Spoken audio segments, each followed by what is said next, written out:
Hi guys, welcome back to next episode of Director's Chair. Today we're looking at the supernatural world of M. Night Shyamalan, so let's get into it.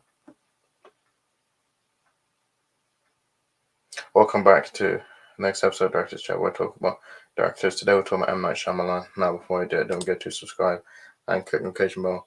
Wheels algorithm. So today we're talking about M. Night Shyamalan. M. Night Shyamalan is an Indian American filmmaker. His movies have been a hit and miss. Um, um, Most of his movies have a twist. Some of them are good, and some of them are not good. So I'm gonna go through all of his movies and some TV shows he made. So let's get into it. So, in 1992, he did Praying with Anger, and this starred M. Night Shyamalan and Michael Matthew. This was an independent drama. This was also his first movie. He also wrote, produced, and starred in. Um, so I've not seen this movie. I don't know if it's good or not. So, that's Praying with Anger. Then in 1998, we had Wide Awake, which is a comedy drama film. So Dennis Leary, Dana Delaney, Joseph Cross, and Rosie O'Donnell. And it made $280,000, $6 million budget. It received mixed reviews. I've not seen this movie, so. And then 1999, we had The Sixth Sense, which was a psychological thriller. It stars Bruce Willis, Toni Collette, Olivia Williams, Haley Joel Osment. It made $672.8 million on a $40 million budget. Critics praised this performance, particularly those of Willis, Osmond, and Toni Collette, atmosphere, direction, and twist ending. It was the second highest gross film of 1999, and yeah, this was actually good. It was a good movie. I vaguely remember it. I See Dead People line is iconic. Yeah, The Sixth Sense. Then 2000 we had Unbreakable. Now this was a superhero thriller film. It's the first installment in the Unbreakable film series, also known as the East Trail 177 trilogy. This saw Bruce Willis, Samuel Jackson, Robin Wright, Spencer Treat Clark, Charlene Woodard, Eamon Walker, and it made $240.1 million, $75 million budget. It received only positive reviews. Praise for Shyamalan's direction, screenplay, its aesthetics, performance is emotional, way the story, cinematography, and the score of James Newton Howard. The film has only gained a strong cult following, a realistic version of the superhero genre, and is regarded by many as one of Shyamalan's best films and one of the best superhero films. After years of development on a follow-up film, a thematic sequel, a split with Willis reprising his role as David Dunn in the cameo role, and a third film, Glass, was also released. And yeah, this one's good. I actually enjoyed this one. So that's Unbreakable, really good movie. And then 2002, we had Signs. Now this was a science fiction horror film. This starred Mel Gibson, Joaquin Phoenix, Rory Culkin, Abigail Breslin, Cherry Jones, and M. Night Shyamalan. And it made $408.2 million, or $72 million budget. It received positive reviews, with many praising its atmosphere, cinematography, score, and story. But others criticized aspects of the script. Now this one is good. I feel like it's not my favorite M. Night Shyamalan movie, but a science good movie. The 2004 we had The Village. Now this was a period thriller film, and this starred Bryce Dallas Howard, Joaquin Phoenix, Adrian Brody, and William Hurt, Sigourney Weaver, and Brendan Gleeson. Made $256.7 million, $60 million budget. It received mixed reviews, with many critics expressing disappointment with the twist ending. And yeah, this one is actually a good movie. I actually enjoy this movie. So yeah. Yeah, so that's The Village. And then no, then hold on. Then 2006 we had uh 2006 we had Lady in the Water. Now this was a fantasy psychological thriller. This starred Paul Giamatti, Bryce Dallas Howard, Bob Balaban, Jeffrey Wright, Sarita Kodhari, Freddie Rodriguez, Bill Irwin, and Jared Harris. It's a $17.8 million, $7 million budget. It received unfavorable reviews, with critics revolving around self-indulgence, which Shyamalan himself cast himself in the film, the lack of consistency, and the film's characterization. This one is it's okay. I don't really watch it I don't watch it that much, but it's okay. Uh, then 2008 we had The Happening.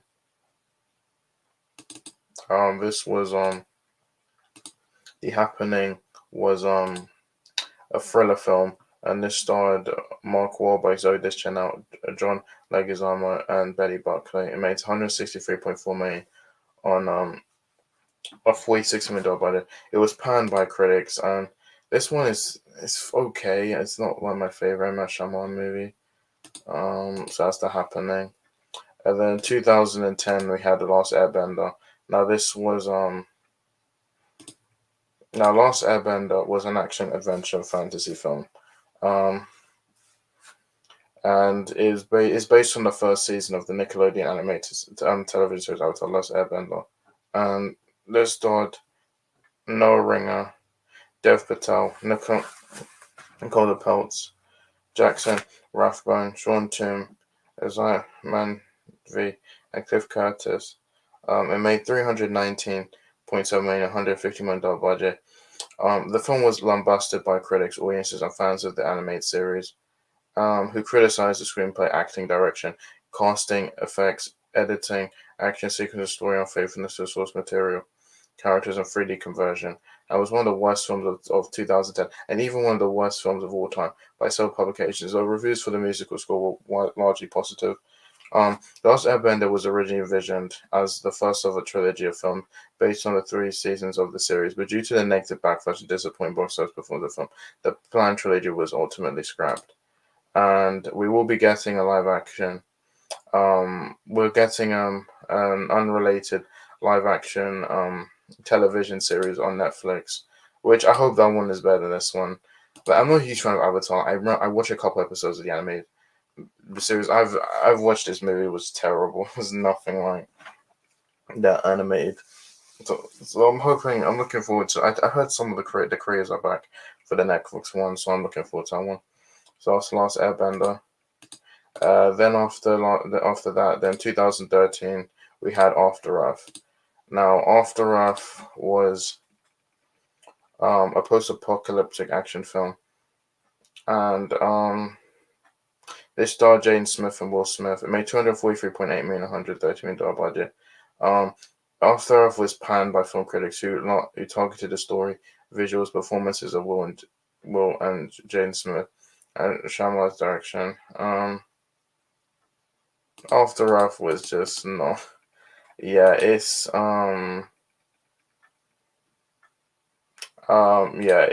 you can tell this was a vehicle that Will Smith tried to push his son.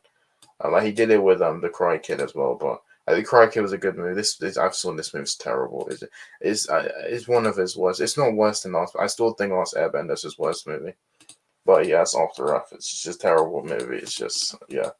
So then after that, in 2015, we had The Visit. Now this was a found footage horror film. This starred Olivia de-Jonge, Ed Oxenbould, Diana Dugan, Peter McRobbie, and Catherine Hahn. It made $98.5 million, $5 million budget. It received mixed positive reviews from critics, with many calling it a return to form for Shyamalan's career. And this film is okay.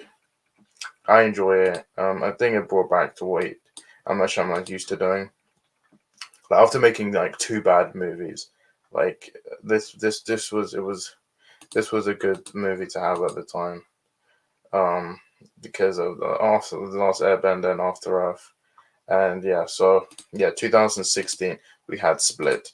Now Split was a psychological thriller film, and it starred James McAvoy, Anya Taylor-Joy, and Betty Buckley, and it made $270.5 million, $9 million budget, and it received generally positive reviews. Critics highly praised McAvoy's performance, and welcomed Shyamalan's direction. Some mental health ad- ad- advocates criticize the film for its stigmatization of mental illness. Um, Split is a standalone sequel to Shyamalan's 2000 film Unbreakable, although not marketed as such, instead saving the revelation for a scene featuring Bruce Willis reprising his Unbreakable role in an uncredited cameo. Commentators dubbed Split the first ever stealth sequel and the first solo supervillain origin film. And the 2019 film Glass, which combines the cast and characters of Pearson, concluded the trilogy. I actually like this more than Unbreakable. I didn't even know this was a sequel to Unbreakable because they didn't market it as a sequel to Unbreakable. They kind of marketed it as a standalone film, and then you have the cameo of Bruce Willis, and they're like, oh, it's a sequel to Unbreakable. And this is much better than Unbreakable. I just love it. This just tells you that James McAvoy is such a good actor. Like the amount of personalities he played, it was such a good movie. Yeah, that's Split. Then in 2019 we had Glass.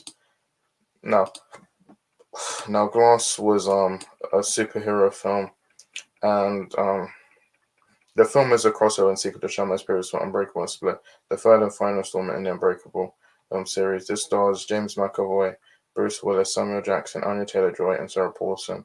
It made $247 million, $20 million budget.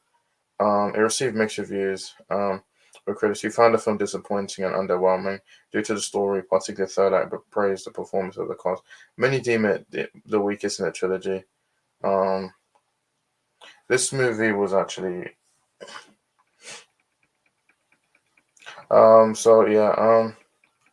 this one's good. I think it's a good ending to the trilogy. Now 2021 we had Old. Now this was a horror thriller film.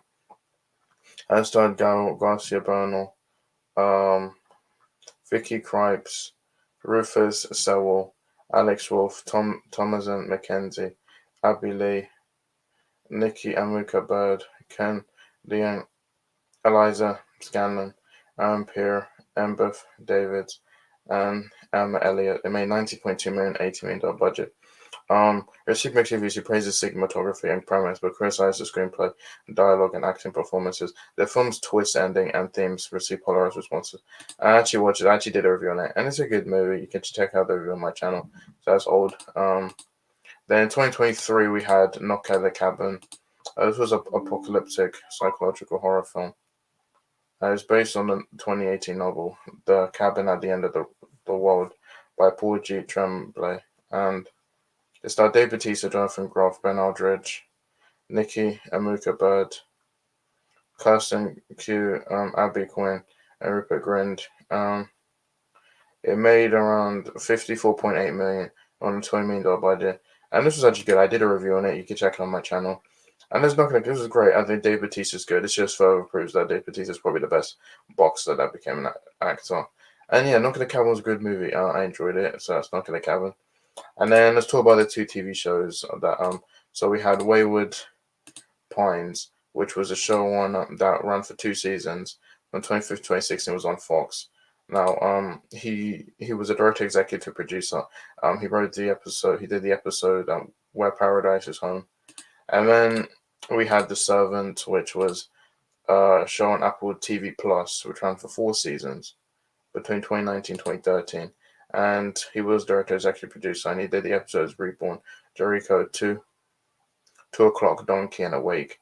And I watched the first episode. I never finished it. I will probably watch it. The show has ended, so I might check out this. I might check out the show, and that's pretty much it. That is M. Night Shyamalan.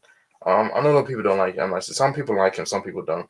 Like, he's known for doing twists. Sometimes the twists are good, sometimes they're not. So that's it. That's the supernatural world of M. Night Shyamalan. So guys, so much my videos. My next video. Bye.